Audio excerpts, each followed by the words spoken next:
আসসালামু আলাইকুম প্রিয় দর্শক। ইবাদত মানে কি শুধু নামাজ, রোজা, হজ আর জাকাত, নাকি এর পেছনে আছে আরও গভীর কোনো উদ্দেশ্য? আজকের ভিডিওতে আমরা জানব ইবাদতের আসল উদ্দেশ্য কি, কেন আল্লাহ আমাদের ইবাদতের নির্দেশ দিয়েছেন এবং কিভাবে ইবাদত আমাদের জীবন পরিবর্তন করতে পারে। ভিডিওটি শেষ পর্যন্ত দেখুন, কারণ আজকের আলোচনা আপনার ইবাদতের দৃষ্টিভঙ্গিই বদলে দিতে পারে ইনশাআল্লাহ। মূল আলোচনা। ইবাদত শব্দের অর্থ হল আল্লাহর প্রতি সম্পূর্ণ আত্মসমর্পণ ও আনুগত্য প্রকাশ করা। কিন্তু অনেক সময় আমরা ইবাদতকে শুধুই কিছু নিয়মকানুন পালন হিসেবে দেখি। আসলে ইবাদতের মূল উদ্দেশ্য হল ১.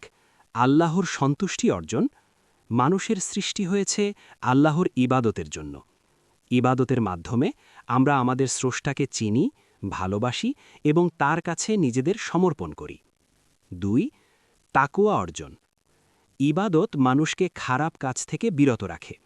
নিয়মিত নামাজ, রোজা ও অন্যান্য ইবাদত আমাদের ভেতরে আল্লাহ ভীতি ও আত্মসংযম তৈরি করে। ৩. আত্মশুদ্ধি। ইবাদত হৃদয়কে পরিষ্কার করে।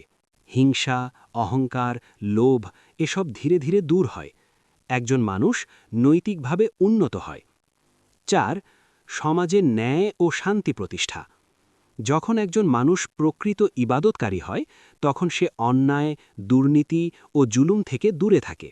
ফলে সমাজে শান্তি প্রতিষ্ঠা পায়। ৫.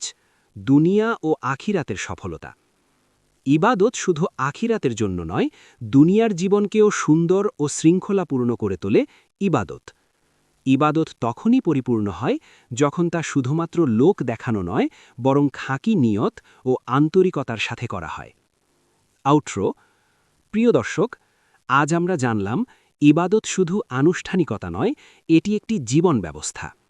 চেষ্টা করি আমাদের প্রতিটি কাজকে ইবাদতে পরিণত করতে, সঠিক নিয়ত ও আল্লাহর সন্তুষ্টির উদ্দেশ্যে।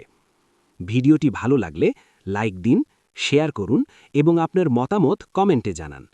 আর এমন আরও ইসলামিক ও মোটিভেশনাল আলোচনা পেতে আমাদের চ্যানেলটি সাবস্ক্রাইব করতে ভুলবেন না। আল্লাহ আমাদের সবাইকে সঠিকভাবে ইবাদত করার তৌফিক দান করুন। আসসালামু আলাইকুম ওয়া রাহমাতুল্লাহ।